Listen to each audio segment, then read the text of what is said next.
Sometimes the look of your finished digital book can really be improved by changing the background colour to make it something a little more interesting than the plain white, while not being too intrusive. To do that, you go up to the Format menu and choose the background option. The little down arrow here indicates that there are more options that you can choose from. So you can either choose a plain colour from the ones that have already been used in the PowerPoint so far. Something like that would be far too bright, but if there's something nice and pale and restful, you can preview what it's going to look like. So you can see if it suits your book, and if you like it, you can click apply. If you don't, just cancel it and it takes it back a step. Let's just go back there again in Format Background. There are more options available in terms of there being more colours and also fill effects that you can do with those colours. So I'll go into the fill effects section because there's some quite interesting things you can do here. The gradients allow you to give a graduated background either with one colour that you choose from the colour palette, or it's quite interesting to put two colours together.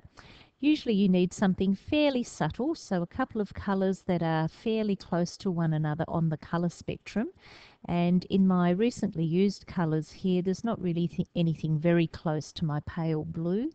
In fact, I'm thinking the pale blue wouldn't contrast terribly well with my text, so I need to go into more colours.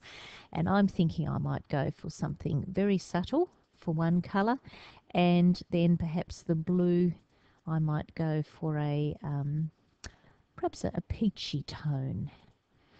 Okay, so I can get a little sense of how that's going to look. You can have the variants go horizontally, vertically, and so on. There are lots of options to explore. The colours can come from the centre. This box over here is showing you what the finished product will look like if you say OK at that point. I think I might go for a horizontal colouring, and I think actually that's just a little bit too pale, so I'm just going to choose something slightly darker. Maybe that one. And now I might go with the darker colour at the top, I think. So it's going to look darker at the top, get lighter at the bottom, and OK. Again, you can preview to see how you like it. Yes, I quite like the look of that, and if I want it to apply to every page in my book, which gives consistency, then it's just a click of one button, and then every page automatically has that background colour included.